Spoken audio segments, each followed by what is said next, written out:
Welcome, everybody, to Intensity Broadcasting for coverage of the DIRTKars Pro Late Model Series presented by Falcon Grafix. Tonight, these Pro Late Models will be taking on Limaland Motorsports Park. So this should be a fun one. It's an interesting track, and you'll see a little bit of how the racing goes with this heat race coming up here. Sorry, we did have some technical difficulties. There is a storm blowing through my area, so we believe that might be part of what was going on. But we got the stream up, and we are ready for some awesome racing with these DIRTKars Pro Late Models. So for this heat race, let's take a look at the starting lineup. The starting lineup was determined by random draw. Will Witt in the 35 machine will be starting on the pole with Mikkel Lofsen outside of him. Hailing from Canada, we have Trevor Giroux starting in the third spot, Matt George starting fourth, and then rounding out your top five with John Foskey Racing, it's John Foskey. And then starting last but most certainly not least, we have John Bartlett. So Pace Truck is going to be pulling in this time by for the start of the heat race, and this heat race will determine the starting lineup for our main. There goes the Pace Truck pulling into the pits. Green flag, green flag. And green flag is out here at Limaland Motorsports Park for 9 laps of racing. Already we're side by side for the lead. Here comes Will Witt trying to get clear of Mikkel Lofsen, which he does. We have a tight battle now for second. Trevor Giroux trying to get a run on the bottom. Has gotten equal with Will Witt.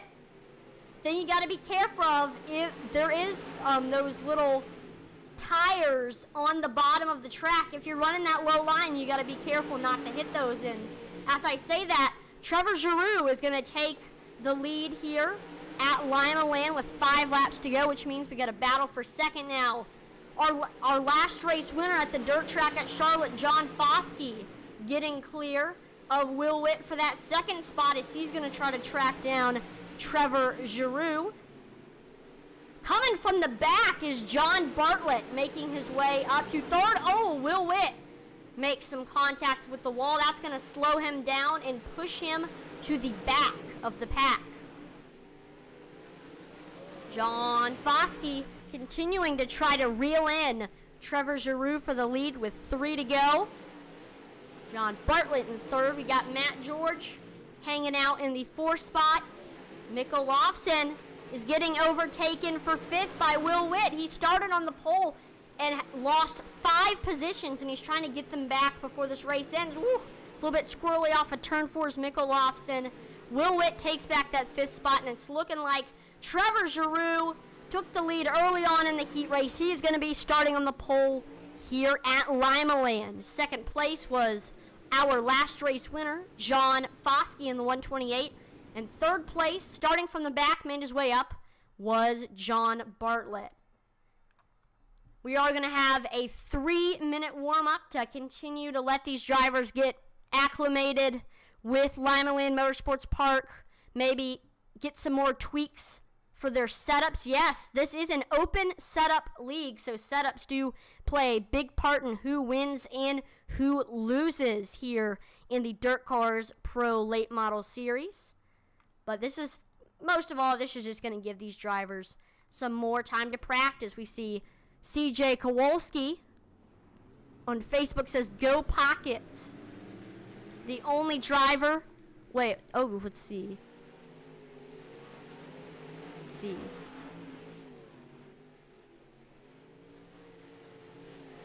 So some of the drivers in this league race for Pockets Racing. So we'll see how they do.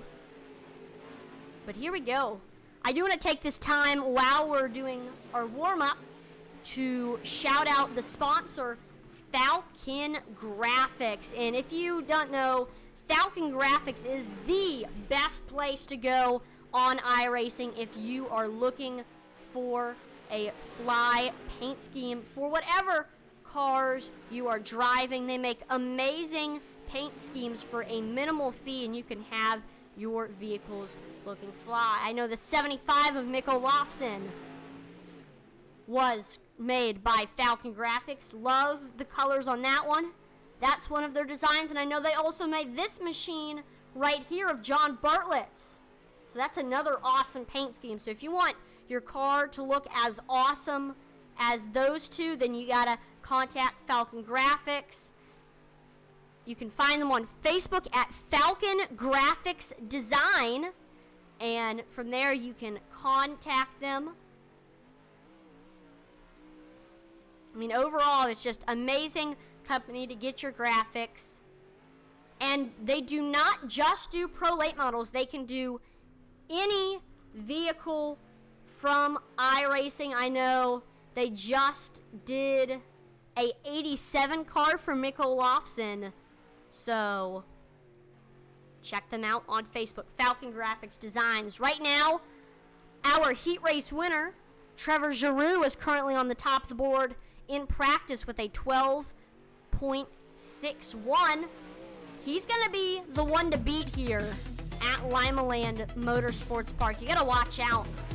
75 is looking very, very fast. He got a podium finish last week at the dirt track at Charlotte. The only drivers he got beat out by was Dennis Smith and John Foskey. Dennis Smith led the first 2 laps, and then after that, John Foskey dominated the rest of the race. So I'd also say watch out for John Foskey as well to get something done here. He's going to be starting outside pole. And now it is time for the starting lineup. And this was the heat race results. We have Trevor Giroux starting on the pole, won the heat race, hailing from Canada. Then outside of him, we have last week's winner, 128 of John Foskey. John Bartlett starting third. Outside of him, it's going to be Matt George. And rounding out your top 5, it's that 35 machine of Will Witt. And then starting last but not least in the Always Broke Racing machine, it is Mick Olofsson. So Trevor Giroux starting on the pole. Outside of him, it's John Foskey. This should be a fun one. Also, I do want to highlight the current point situation. There are only 2 drivers that have participated in all 7 races so far, and that has been Matt George and Donnie Bartlett. I do know that Donnie Bartlett cannot attend this race, which means that looks like Matt George will assume the points lead. He has the points lead right now, 10 points ahead of John Bartlett. Another driver with a chance to potentially make some noise is DC Smith, but he is also not participating in this race. So then the next driver I'd say to watch out for in points is going to be John Bartlett, who starts in third. But right now, with 7 races, it's looking like Matt George is going to be the one to beat here in the point situation. But here we go. It's all on that pace truck. We're going to wait and see when he's going to make that hard left turn onto pit road, which he does. Green, green, green. And green flag is out here at Limaland Motorsports Park. We are 3 wide for the lead. Man, already fantastic racing, but getting a fantastic run on the high side is that 128 of John Foskey. But getting clear of him is Trevor Giroux. He started on the pole, and we did see some 3 wide racing, but he's going to get that lead back. But John Foskey is right on his back bumper, trying to set up a pass right here. He's looking low. Behind them, we see Matt George passing John Bartlett. He has made his way up into third. Let's see if he can maybe contend for this one, potentially getting up there to this leaders. By the way, this race is going to be a 45-lapper. And it's either, in this league, it's either going to be a 30 or 45, depending on the link. Since Limaland is one of the shorter dirt tracks on iRacing, it's going to be a 45-lapper.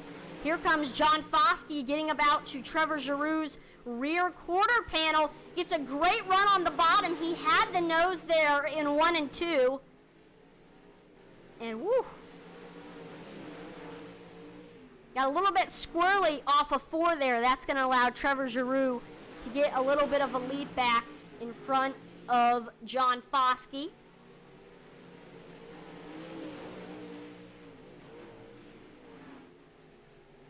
John Foskey, though, keeping up. He did not let that squirreliness off of 4 stop him. He's keeping up with that 75, trying to maybe have another attempt to take that lead.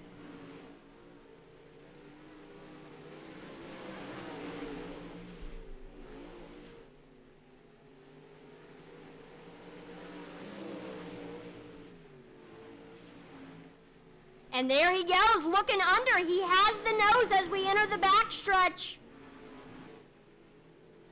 One thing you got to look out, again, as I mentioned before, you got to look out for the little turtles on the bottom of the track. Those are those little white things you see. If you hit those, you're going to get extremely loose, maybe flip over. So John Foskey's trying to do everything in his power to not hit the turtles.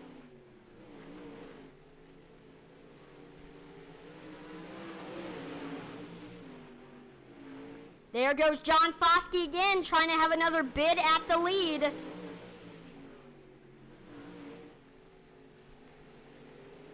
From what I'm looking at, it's extremely hard to pass on the low line. John Foskey is struggling to get by that 75 machine.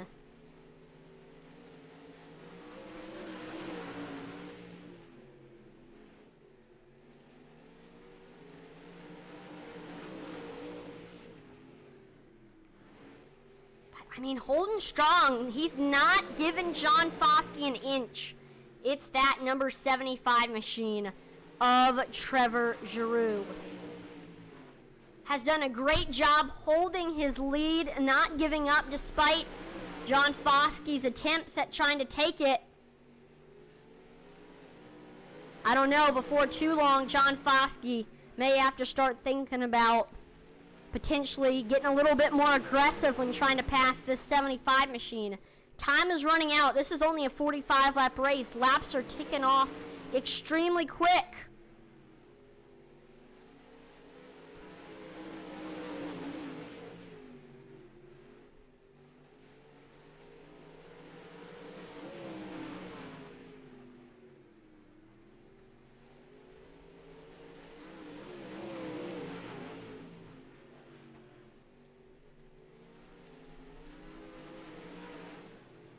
Right now, John Bartlett's trying to take that 3rd spot away from Matt George as well as we continue to look at this battle for 1st place.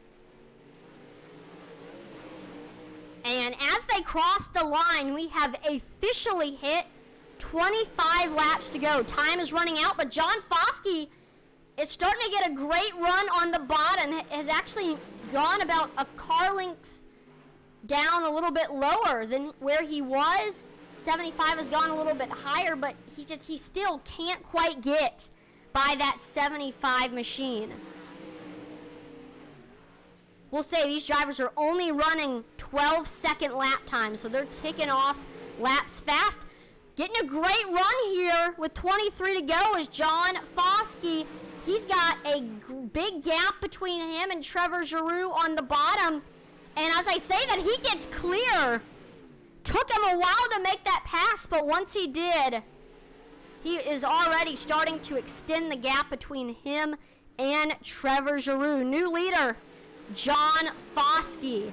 Trevor Giroux did a great job holding him up for as long as he could, but he's got the lead now, and he is starting to run away with it. Now we look at this battle for 3rd.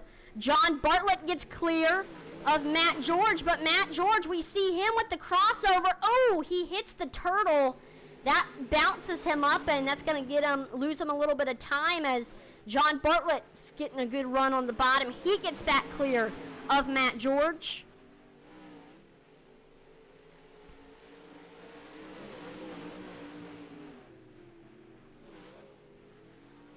But Matt George trying to come back on the bottom.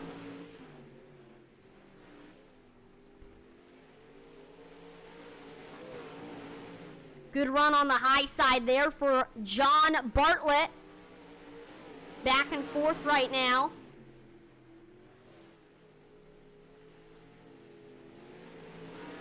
There he he goes, getting back clear of Matt George.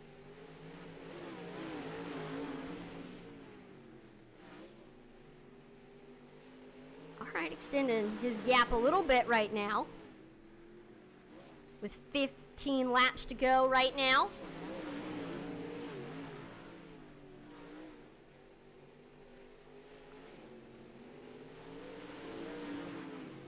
Already, as soon as John Foskey took the lead, he has already extended his gap to over 2 seconds. And just Trevor Giroux just can't catch back up. I mean, he's running out of time here with 13 to go to try to have another bid at the lead. I don't know, maybe lap traffic could perhaps hold up that 28. Only time will tell.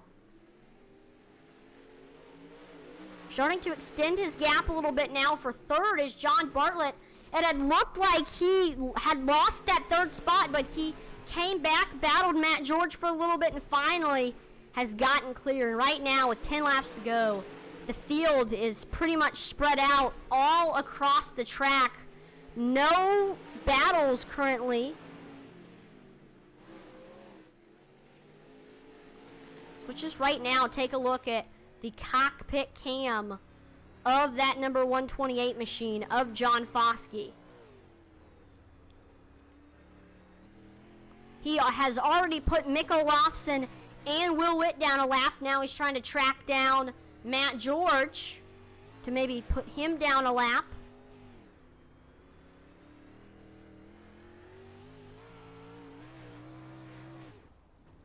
Man, it's crazy how well John Foskey has done the past 2 races. One thing to keep in mind, though, is that in this league, if you win 2 races in a row, the next race after your second win, you have to start the race in the back. So, John Foskey, if he wins right here, next race, he will have to start in the back.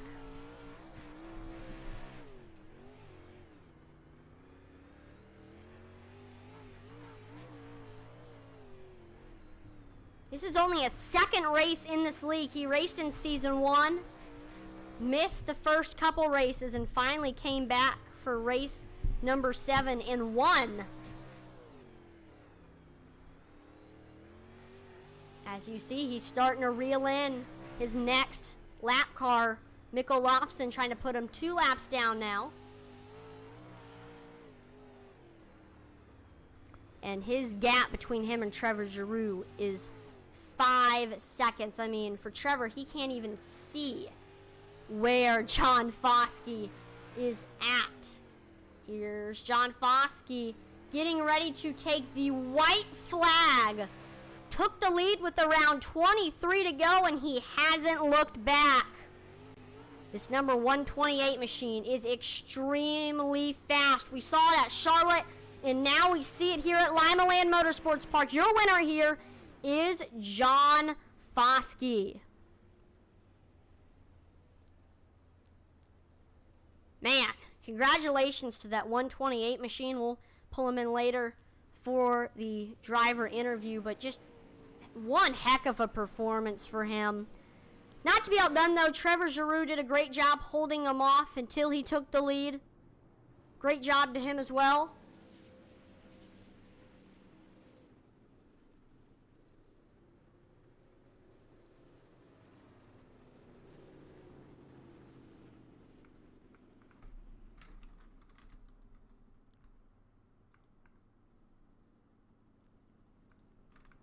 See, Donnie Bartlett says, way to go, John Bartlett, good finish.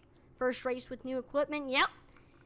He made an awesome pass on Matt George late in the race and was able to get 3rd place. And speaking of John Bartlett, let's go ahead now and pull him in for the 3rd place interview. Hey, John, this is Atlee in the broadcast booth. Do you have a copy? Awesome. Well, you started the race in 3rd, but early on, Matt George overtook you, and he looked like he had 3rd place, but then you came back, looked like you were running very well, and made a pass on Matt late in the race, and you ended up holding on to 3rd. But I mean, for from your perspective, what all went down here at Limaland Motorsports Park?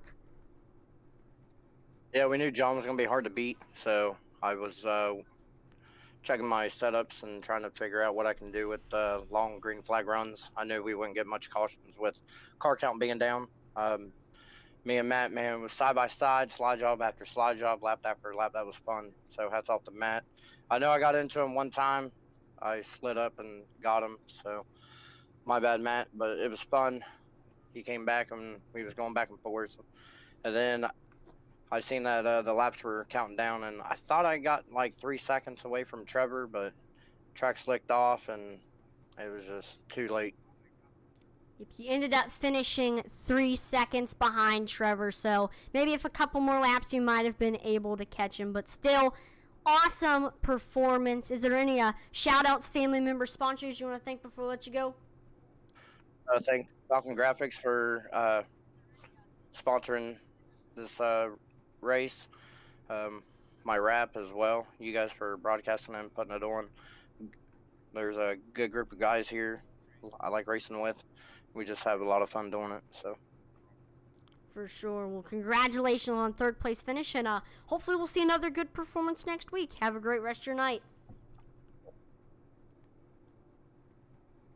All right, now let's go ahead and pull in our second place finisher, Trevor Giroux.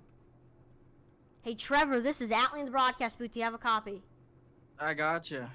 Awesome. Well, you started the race in P1, and it looked like you had a great run, was in the lead. Of course, John Foskey was right on your back bumper, but still you held on to the lead. But then the battle started to ramp up. He started to look low under you, and eventually 23 to go, he ended up taking the lead, and you just couldn't get back to him. Ended up finishing 5 seconds behind, but still a runner-up finish is still good. I mean, from your point of view, I mean, what all went down here at Limaland Motorsports Park?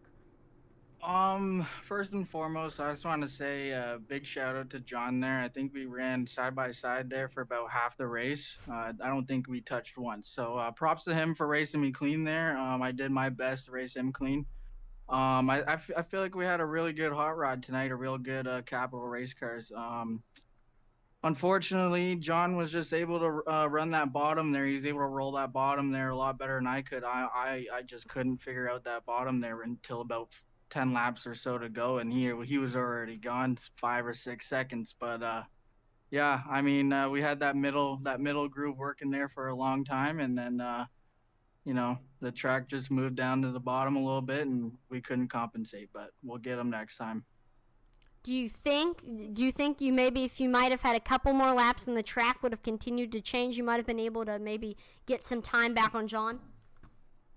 I don't know. Honestly, as he was pulling away there, I was kind of hoping for a caution. Maybe we can get a restart there, get a good jump, and be a good finish there to the end. I think if the track played out in my favor there and stayed to that middle groove there, I think John still would have had a couple second lead, but I think we still could have closed it out a little bit closer there than 5 seconds. But yeah, as always, I just want to thank Drew Race Wraps, BB7 Setups, my crew, Trent Verstraeten, Zane Walters for the setups, always killing it. My team, Wide Open Motorsports.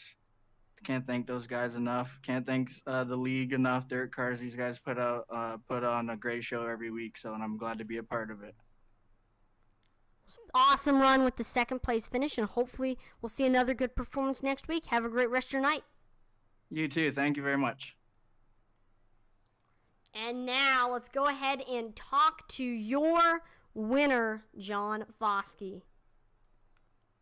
Hey, John, this is Atlee in the broadcast booth. Do you have a copy? Yes, I got you. Awesome. Well, you started the race outside pole, but you got cleared early for the lead, and you were right on Trevor's back bumper for a couple laps, and then you started looking low and got inch after inch, and then you got side by side with 23 to go, and then after that, you got clear and just ran away with it. Ended up finishing with a 5-second lead between you and Trevor. You put 2 lap cars a lap down. I mean, overall, what all went down here at Limaland? Well, after the heat race, I could tell Trevor was about to be strong because I didn't have nothing for him in the heat race, and put on the feature setup, made a few adjustments, and fell in on there for the first like 10 laps, and I could tell he was fast. He was hitting his marks every lap, and I kept looking up under him, hoping he would like slide up, and a few times he did, and I tried to capitalize on it, but I couldn't make nothing of it. And I think probably about 20 something to go, went to the very bottom just to try it, see if there was any grip, and I found something and kept running it, and luckily I got by him. I looked up one time and we were still side by side like 3 laps later, but I got by him and just try to focus on my line and not mess up and get by the lap cars. Yeah, I noticed that later on in your battle, you moved about a car length down, and it looked like it really, really helped you. So that was the case? Yeah, I was searching for grip. I was tight in the middle, and the car wouldn't rotate like I wanted it to, so I just started backing up the corner and saw that bottom side still had a lot of mud on it, so just pinned it down there, and it worked. Got you. Well, congratulations on your win. Is there any family members, shout-out sponsors you want to thank before I let you go? I want to shout out Coleman Painting, Dennis Smith. He wasn't here with us tonight, but he helps me with my setups and all sometimes. And shout out to Trevor. He raced me clean. That's the most fun I've had on iRacing in a long time. That was really fun. And shout out to all the guys in the league. They always put on a great show. And thanks to y'all for broadcasting it for us. Yeah, y'all were side by side, and you for like pretty much half the race, and you never touched. So clean racing from both of y'all, and congratulations on the win. Have a great rest of your night. Thank you. What an awesome race here at Limaland Motorsports Park. One more time, let's give one more round of applause to John Foskey, your winner. Congratulations on 2 in a row. He will have to start in the back next race, so that's going to be a storyline that you don't want to miss. So tune in next Thursday, and if you want to be notified when we go live on that Thursday, you got to turn on the notifications bell on YouTube, Twitch, and Facebook. And if you haven't already, also make sure to like, follow, and subscribe to Intensity Broadcasting on Twitch, YouTube, and Facebook, as it would be greatly appreciated. We are currently on the road to 2,000 followers on Facebook and 1,000 on Twitch and YouTube, and I think we can reach all 3 of those goals as a racing and iRacing community. So make sure to drop a follow. Check us out on Twitter. We are currently halfway to 25 followers on there. So, halfway to 50 followers, which is our goal on there. So check us out on Twitter. It's a different name, Intensity Broad. One actually just put a poll on there. So if you want to have your opinion known to the world and also get notified when we go live, you got to check us out on Twitter. And then if you haven't already, if you have Roku TV or Fire TV, which I know most of y'all do, it's 2021, you got to download the eRacing TV app. 7 days a week, including Intensity Broadcasting's broadcasts are on there. And eRacing TV is the best app on Roku or Fire TV for a racing or iRacing fan. Intensity Broadcasting's iRacing broadcasts are on there on Sunday, Tuesdays, Wednesdays, Fridays, and Saturdays. So make sure to download the eRacing TV app so you can support Intensity Broadcasting and other broadcasting companies whose broadcasts are on there. I'm Atlee Atman-Weiss on behalf of the entire Intensity Broadcasting team. Thank you so much for watching, and we will see you next time. Over and out.